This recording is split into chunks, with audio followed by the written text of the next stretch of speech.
Spring is almost here, which means it's outside go, go, go time almost. And I have to really prioritize what is most important, what I can accomplish, be realistic. And it's time to really evaluate what you're going to accomplish this year.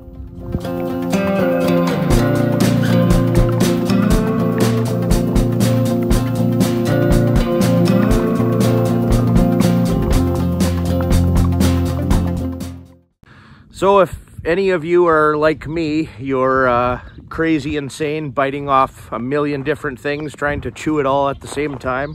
So for me, I've got so many unfinished projects on the farm, or partially done things, it almost gets overwhelming. And of course the plan was to start building quite a large barn this year. And I've been so busy this winter as well. I have barely worked on our greenhouse. I'm behind on so many different things that I'm thinking I'm going to postpone that barn building. You know, when I did the greenhouse, I really evaluated and worked it through in my head, and I haven't even had enough time to set up, you know, build a proper barn. I don't want to make mistakes, and I don't have time for that big project. So it's okay. I've decided this year, writing down on sticky notes and a whiteboard and trying to move stuff around, how much time do I realistically have? How much energy do I have? How much resources do I have? Because our summers and building season is so short that I've unfortunately came to the conclusion this year I'm not doing the big barn, and also not the big solar array that's the plan for the barn. So I'm going to forego the big projects and work on all of my cool little projects. So that means finish off the greenhouse project completely, fine tune it so it's working perfectly, do a small solar array, just 4,000 watts. I have the 10 panels for that, get the components, kind of an off-grid backup system to make sure that we have some energy.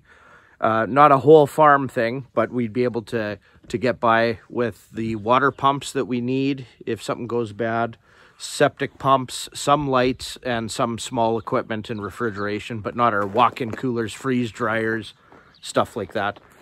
Now, my goats, so I built this goat barn. It's like 16 feet by 80 feet. I built it out of, again, cull lumber, power poles, used tin on the sides. I always buy new tin for the roofs of my building, any building that I'm doing. But I slapped this up about 5, 6, 7 years ago.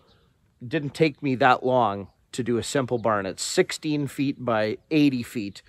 And I'm thinking, like, I had 60 goats at one point. It's big enough for them. But I've got hay bales that are just outside, and I don't like that. So I'm going to do a small addition, 16 feet by 80 feet, extend my barn this way for more hay storage, and build a just bigger chicken coop than my chicken coop that I got over there. So I can have more chickens. And it's not the big barn, I'm still going to do that. But and then you kind of have to do these things to figure out what works best. So I know some modifications I'm going to do on this goat barn. I use the deep tillage or deep litter method. So I keep layering and layering nice clean straw for them in the barn.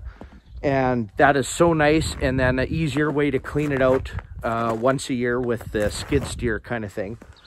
But I've got some fencing to move. I'm going to better utilize this, do some hay storage, kind of expand our barn so I can have probably 100 goats, you know, relatively comfortably. One kidding a year, and in the spring, no kiddings in the winter time. And then still do my bigger operation, bigger barn in the future. But for me to whip up a 16 foot by 80 foot extension on this will take me no time at all. So I was thinking about that because the barn I'm thinking is pretty big to make a go of our off-farm stuff and produce a lot of food. But actually, let me show you my little barn. So this little thing's just built with 16-foot lumber, dimensional lumber, and I got power poles I use for posts and beams. Put those in the ground, purlins on the wall, and tin, and the goats kind of destroyed the house wrap, of course. But what I might do, I have a bunch of insulation, just lightly insulate this and put a vapor barrier up top.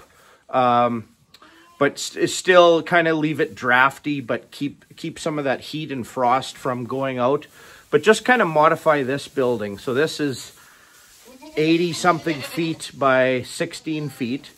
And I have doors on this side, but I'm going to just extend it out this way for hay storage and a chicken coop on part of it. But so I can come in here and clean out the deep tillage method. So I just keep layering nice straw and it gets thick in here, and then I take it all out and then compost it out outside. And this works really good, just dirt floor, deep tillage method.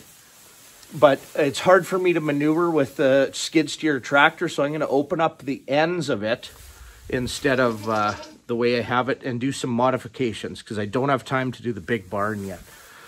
But hey goats, these guys are set to, and they all have really good females. They'll all have 1 or 2 kids. And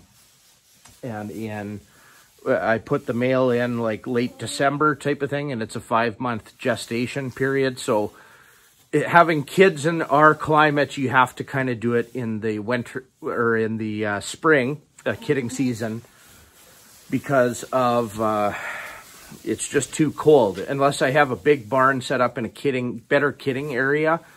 And this actually works good when it's nice outside, nice bedding, 100% survival rate on kids, and goats kid very easily. So just with an adjustment of my system, I thought with a good barn I could even push 2 kiddings a year.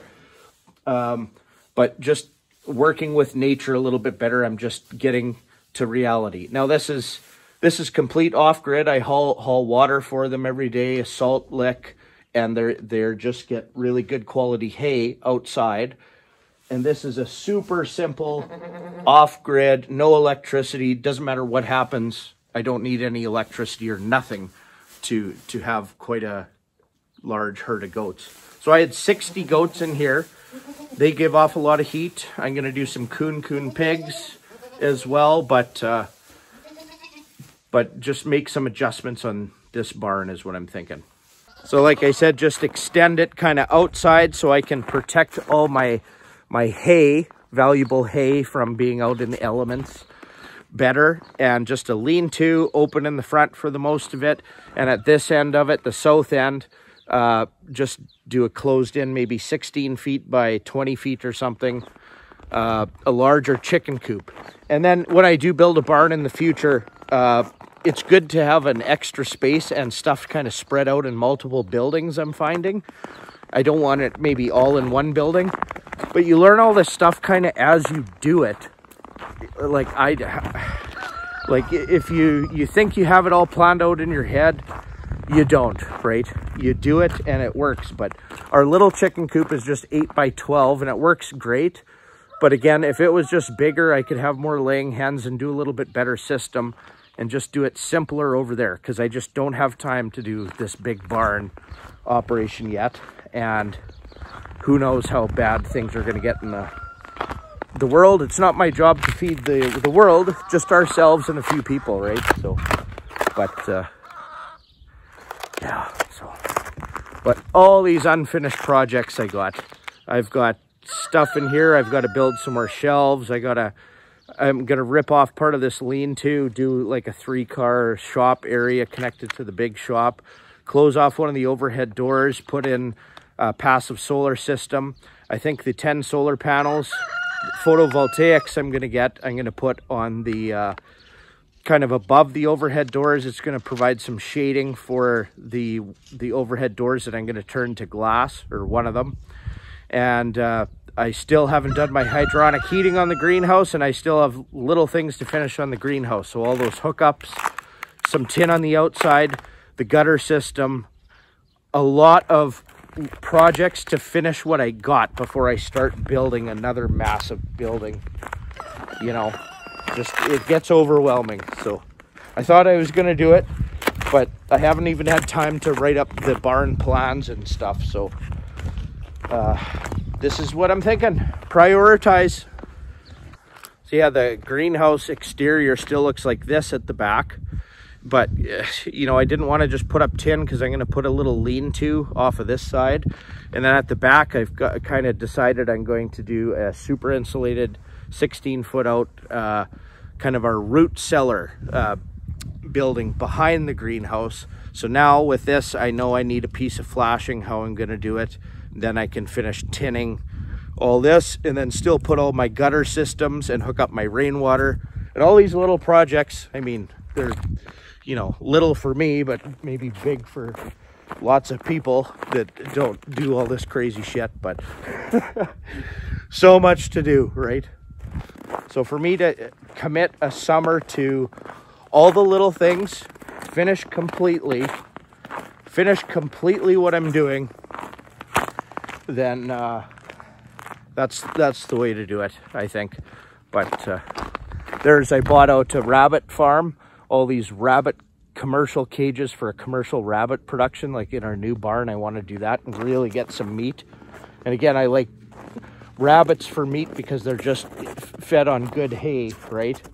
I've got fencing to finish, even in this pasture back here around my pond. I've got fencing to finish. We're going to plant maybe a couple thousand willow trees around the pond and stuff. All this stuff takes an incredible amount of time.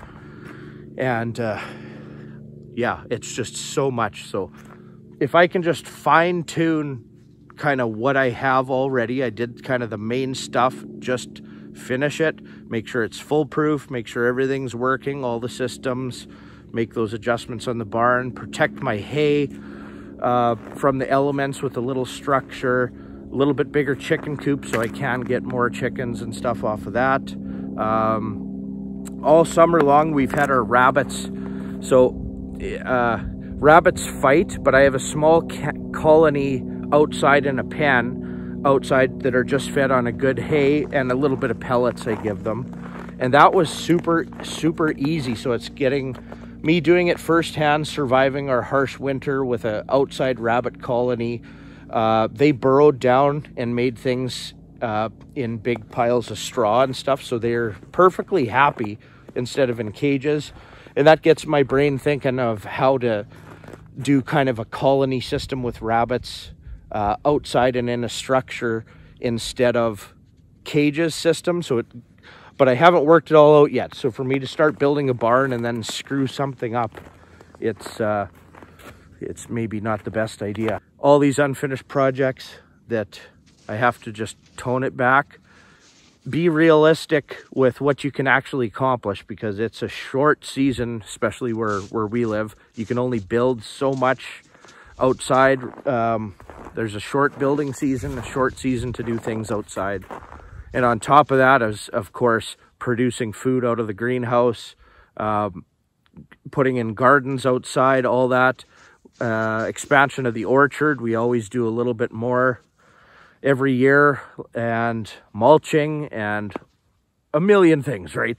But let me know what you're doing, and let me know how you try to organize your system. But a whiteboard with a sharp erasable marker and sticky notes.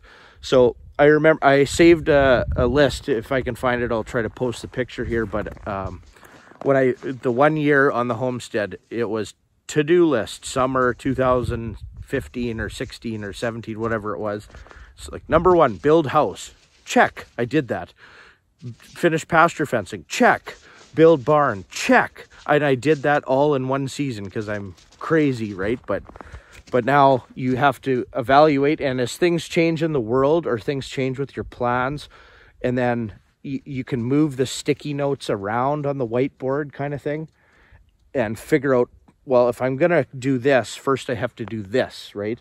It's like for the big barn, I built up with clay, but I needed clay from somewhere. So then I said, well, let's do the pond over there to get the clay for this. And, you know, you can move those sticky notes around. Okay, before I do this massive project, I have to do this. Before I can do this, I have to do this, and prioritize, stick to it, make a plan every day during our short building season, and get it done. Thanks for watching. We'll see you next time.